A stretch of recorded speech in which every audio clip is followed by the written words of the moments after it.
Հիմա տեսեք ամբողջ այսպես լծված բոլորը օգնում են Հայաստանին, որպեսզի Հայաստանը դիվերսիֆիկացնի։ Այս ֆոնը հասկացաք, եվրոպացիները գալիս են, Նյու Յորքում միջոցառումներ են կազմակերպում, ելի Հայաստանի դիվերսիֆիկացիայի հետ կապված եւ քաղաքական ֆոնը։ Մենք հեսա կանդրադառնանք ոնց է Փաշինյանը գնացել Միշուստինի հետ ինչ որ բան պայմանավորվել, հեսա կխոսենք այս իրավիճակում եւ ավելին ասեմ, նախորդ լայվի ժամանակ, որը այսպես գիչեք միջև այդ հարցազրույցներ էի դրել, բավականին հետաքրքիր ուկրաինական իրավիճակի հետ կապված, Իսրայելի հետ կապված, իդեպ Իսրայելի հետ կապված, չգիտեմ այսօր կհաջողվի խոսենք թե չէ, եթե չհաջողվի հաջորդ թողարկումներում կանդրադառնանք, ուրեմն ընդհանուր ֆոնը հասկանալու համար, բայց ուրեմն Հայաստանի հետ հարաբերությունների կարգավորման գործընթացը շարունակում է Ադրբեջանի հետ համաձայնեցված։ Քիչ առաջ տարածվել է հայտարարություն Թուրքիայի արտգործնախարարության կողմից, որը հայկական մամուլը քիչ առաջ սկսեց տարածել։ Այսինքն Թուրքիան ասում է, որ Հայաստանի հետ հարաբերությունների կարգավորման գործընթացը շարունակելու է կախված մնալ Ադրբեջանի հետ։ Այսինքն եթե Հայաստանը կատարի Ադրբեջանի պահանջներն ու պայմանները, ուրեմն նոր Հայաստանի հետ կարգավորումը տեղի կունենա։ Հարավային Կովկասում ամուր խաղաղության եւ կայունության ապահովումը Անկարայի արտաքին քաղաքական առաջնահերթություններից մեկն է։ Սա արտացոլված է Թուրքիայի արտաքին գործերի նախարարության 26 թվականի գործունեության ծրագրում։ Փաստաթղթում ասում է, որ Հայաստանի հետ հարաբերությունների կարգավորման գործընթացը շարունակվի Ադրբեջանի հետ սերտ խորհրդակցությունների եւ համաձայնեցման պայմաններում։ Թուրքիային, այսինքն Թուրքիան Հայաստանի հետ հարաբերությունները կապում են Ադրբեջանի հետ, այսինքն իրենք խորհրդակցեն Ադրբեջանի հետ, կարգավորեն հարաբերությունները Հայաստանի հետ, թե չկարգավորեն։ Դուք հասկանում եք, այս ամբողջ ուղղակի քանդում է այն նարատիվն ու համակարգը, որը այսպես Հայաստանի իշխանությունները փորձում են ներկայացնել, թե խաղաղություն է եւ այլ եւ այսպես շարունակ։ Ես արդեն ասացի, որ այս ընտրություններից հետո դուք կտեսնեք, որ քանի որ թրիփը ձեռ չի տա, ձեռը դուչի ոչ Թուրքիային, ոչ Ադրբեջանին, որովհետեւ իրենք իրենց սկսած գործընթացից փոշմանել են, մենք հիմա կտեսնենք, թե ինչ հետ քայլեր են սկսում իրականացնել։ Դուք հիշում եք ընտրություններից հետո ես անմիջապես կանխատեսեցի, որ սկսվելու են պրոռուսական նարատիվները եւ Ալիևը քայլ առ քայլ գնալու է հետ դեպի նոյեմբերի 9-ի պայմանագիրը։ Իհարկե մեր բախտաբերումա որ ուկրաինացիները այնտեղ չեն թողում, որ Պուտինը գլուխ բարձրացնի, սա շատ կարևոր է։ Հերթական անգամ իրենք այս առումով մեզ շատ լուրջ աջակցություն են ցույց տալի, որովհետև եթե Ուկրաինայում Պուտինը մի փոքր հաջողություն ունենա, Ալիևը մեծ ուրախությամբ թռնելու է Պուտինի դիրքը եւ փորձի նոյեմբերի 9-ը իրականացնել։ Հիմա Թուրքիայի արտգործնախարարությունը ակնհայտորեն նշում է, որ իրենք խորհրդակցեն Ադրբեջանի հետ, արդյոք պետք է Հայաստանի հետ հարաբերությունները վերականգնել, թե չէ։ Ինչի համար է այս ամեն ինչը տեղի ունենում։ Հիմա տեսեք, Շուշիում անցկացված գլոբալ մեդիա ֆորումի ժամանակ Ալիևը մի շարք հետաքրքիր հայտարարություններ արել, փորձենք հասկանալ ինչ է արել։ Ալիևը ակնհայտորեն հասկանում է, որ այս օգնությունը, որ Եվրոպան եւ Արևմուտքը, Թրամփը մտել է Հայաստան, Արևմուտքը փորձում է դիվերսիֆիկացնել, իսկ դա նշանակում է Հայաստանի տնտեսությունը, սա նշանակում է անկախության մեծացում Հայաստանի համար։ Ալիևը նման պլաններ չունի։ Նորից եմ կրկնում, խաղաղության գործընթաց չի լինելու երբեք, քանի դեռ Հայաստանը հզոր չի։ Միակ տարբերակը, որpիսի իրոք մենք տասնամյակներով համոզված լինենք, որ խաղաղությունը դա Իսրայելի մոդելն է։ Մենք պետք է ունենանք դոմինանտ տնտեսություն, դոմինանտ տեխնոլոգիաներ, դոմինանտ զինված ուժեր, դոմինանտ ռազմական տեխնիկա, ամենաժամանակակից լրջագույն դաշնակիցներ, որպեսզի լինի խաղաղություն, որովհետև երբեք Թուրքիան ու Ադրբեջանը չեն հրաժարվելու Հայաստանը ոչնչացնելուց։ Եվ ահա ինչ կոնտեքստը առաջարկում Ալիևը հասկանում է, որ այս ամբողջ process-ը, երբ որ Հայաստանին փորձում են դուրս բերել ռուսական ծիրից, դա բերելու է նրան, որ Հայաստանը ստանալու է ժամանակակից տեխնոլոգիաներ, Հայաստանը անկախանալու է, Հայաստանը չի լինելու այլևս խոսալ այնպես ինչպես պետք է, այսպես ուզում են իրենք խոսել եւ ճնշել եւ աստիճանաբար մեր տարածքները յուրացնել,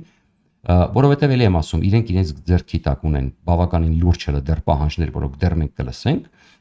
սկսած անկլավների գործընթացը դեռ չի սկսած անընդհատ գիտեք այդ իրենց այդ ադրբեջանցիների վերադարձի գործընթացից անընդհատ իրենք թարմ են պահում այդ թեման եւ մենք պետք է այստեղ հասկանանք, որ միակ տարբերակը, որpեսզի մենք կարողանանք դիմադրել, դա ուղղակի ուժեղ դաշնակիցներ ունենալն է, ճիշտ կողմնորոշում ունենալն է, չխաբել, չքցել, կապիկություններ չանել այս իրավիճակում, որովհետեւ Ալիևը հասկանում է, որ Հայաստանը, եթե դուրս եկավ մեկուսացումից, ինքը չի կարողանալու իր որևէ ուրեմն նպատակ իրականացնել։ Հիմա ուրեմն հիմնական կետերը ինչա խոսացել Եվրոպայի խորհրդից դուրս գալու սպառնալիքը հնչեցրել, իհարկե Եվրոպան թքած ունի ինքը դուրս չի գա, որտեղ Եվրոպան շատ լավ հասկանում է, որ Ալիևը կախված է իր տնտեսությամբ Եվրոպայից, իր նավթի եւ գազի արտահանումից եւ Ուրեմն որպես պատճառ նա նշել է 2024 թվականին ԵԽՎ-ում Ադրբեջանի պատվիրակության ձայնի իրավունքի ձեռքելու որոշումը եւ կառույցի կողմից իրականացվող քաղաքականությունը։ Գիտեք, հիմնականում եւ Հայաստանի Արցախի հետ կապված խնդրի հետ կապված եւ քաղաքբանտարկյալների հետ կապված խնդրի Եվրոպան շարունակում է այդ լծակն ու ճնշումը պահել Ադրբեջանի նկատմամբ։ Այսինքն Ալիևը մի պարզ բան հասկանում է. Հայաստանին պետքա թույլ չտալ գնալ Եվրոպա եւ ԱՄՆ, որտեղ դա Ադրբեջանի համար կարող է շատ լուրջ հետևանքներ ունենա։ Իրենք չեն կարող իրենց թույլ տալ հետ մնալ Հայաստանից։ Հակառակը իրենք պետք է մեկուսացնեն Հայաստանը, թույլ չտան, որպեսզի Հայաստանը զարգանա, իրենք քանի որ ունեն ավելի մեծ անկախության աստիճան, իրենք կփորձեն ավելի հզորանալ եւ ես ես մի հետարքիր բան կներկայացնեմ, շատ կարեւոր մի բան, այս բանից հետո, այս թեմայից հետո դուք կհասկանաք, թե ինչ է իրականում կատարվում։ Երկրորդը նա նշել է, որ Հարավային Կովկասը պետք է զերծ մնա աշխարհաքաղաքական մրցակցությունից եւ դառնա խաղաղության ու համագործակցության տարածաշրջան։ Ալիևը շեշտել է, որ թույլ չի տա Ադրբեջանին ներքաշել գերտերությունների հակամարտության մեջ։ Հիմա թվում է, թե ինչ որ տենց նույն տիպի բան առաջարկում, ինչ որ ԿՊՆ առաջարկում, տենց եւ այլն, մենք չենք ներքաշվի գերտերությունների հակամարտության մեջ եւ այլն։ Բայց Ալիևը հասկանում է շատ լավ, որ եթե Միացյալ Նահանգները մտավ եւ վերցրեց այս տարածաշրջանը, բռնապետական Ադրբեջանի վրա չի դրվելու խաղադրույքը։ Այսինքն դրվելու է խաղադրույքը այն պետության վրա, որը ավելի ժողովրդավար է, որը իդեպ այստեղ ես նաև բազմիցս շեշտել եմ ԱՄՆ-ի եւ հատկապես Թրամփի ադմինիստրացիայի համար կարևոր է նաև քրիստոնեական պետություն լինելը, այս առումով դա մեզ առավելություն է տալիս եւ Ադրբեջանը շատ լավ հասկանում է, որ պետք է այսպես անդեմ մի միջավայր պահել, որտեղ Հայաստանը լինելու է ամենաթույլ պետությունը, զրկված կարևոր դաշնակիցներից եւ աստիճանաբար կլանվող պետություն։ Այսինքն սա եւ կարճաժամկետ եւ միջնաժամկետ եւ երկարաժամկետ ռազմավարության մեջ Ալիևի գլխավոր նպատակն է թույլ չտալ Հայաստանը դուրս գա մեկուսացումից։ Հիմա ԱՄՆ-ի հետ հարաբերությունը այստեղ ամենահետաքրքիրը, նրա Վաշինգտոնի հետ հարաբերություններն այժմ բավական ամուր են, սակայն նա կոչ է արել ԱՄՆ-ին չեղարկել ազատության աջակցության ակտի հայտնի 907-րդ ուղումը, որը սահմանափակում է Բաքվին ուղղակի պետական օգնության տրամադրումը նաեւ ռազմական։ Դուք հիշում եք ինչ է ես ասում, երբ որ Տրամպը Ալիևին տենցա խոստացավ իբր թե կհանի այդ օգնությունը եւ այլն, այսա խոսում է այն մասին եւ ապացուցում է, որ Թրիփը թարս վրաց իրանց համար եւ հերթական կարևոր ապացույցն է։ Տեսեք, Թրիփի ստորագրման ժամանակ նույն Ալիևը խնդրեց, որ պետք է այդ 907-րդ ուղումը հանվի, որով Ադրբեջանին ամեն տարի ուրեմն այսպես լավություն են անում երբեմն, երբ որ պետք է հանում են ինչ որ ոչ էական զենքեր են տալիս, բայց այս 907-րդ ուղումի գլխավոր նպատակը այն է, որ զրկումը Ադրբեջանին ստանալ ամերիկյան լրջագույն ռազմական օգնություն, կամ Ամերիկային զրկումը, Ադրբեջանի զրկումը Ամերիկայից զենք գնելու հնարավորությունից։ Եվ հա մենք տեսնում ենք, որ Տրամպը այսքանից հետո պահում է այս ուղումը եւ ոչ էլ հանեց, եւ Ալիևը մռմռում է այս թեմայով, եւ Ալիևը խնդրում է, ասում է, որ պետքա հանվի այս ուղումը։ Իսկ սա գիտեք ինչ է նշանակում։ Սա դեռ Արցախյան պատերազմի ժամանակ այս սամացվել։ Դա նշանակում է, որ Ալիևի վրա սա հերթական լծակ է։ Դուք հասկանում եք, այսինքն ինքը խոսում է, որ ինքը ճիշտ է իր տարածքները հետա բերե, բայց այս պատժամիջոցը, որը ըստ էության սահմանվել է Ալիևի նկատմամբ դեռ առաջին Արցախյան պատերազմից, որ ինքն է հարձակվել այն ժամանակ Հայաստանի վրա, Արցախի վրա, եւ Հայաստանը եղել է պաշտպանվող կողմ։ Եվ դրա պատճառով Ալիևի վրա դրվել է այսպիսի սանկցիա Միացյալ Նահանգների կողմից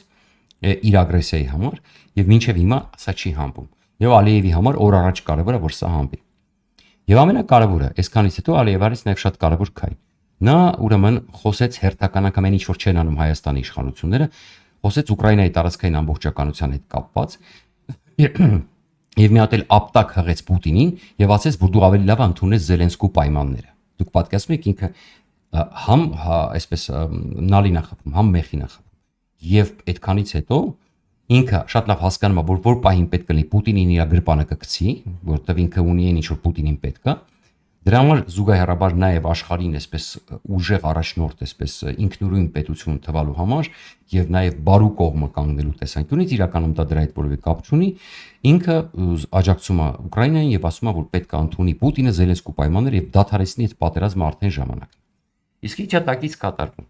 Ուրեմն ես եւ Մարատը Հակոբյան անընդհատ զգուշացնում էինք, տեսեք, ֆոսֆորի հետ կապած մեռանք ասելով,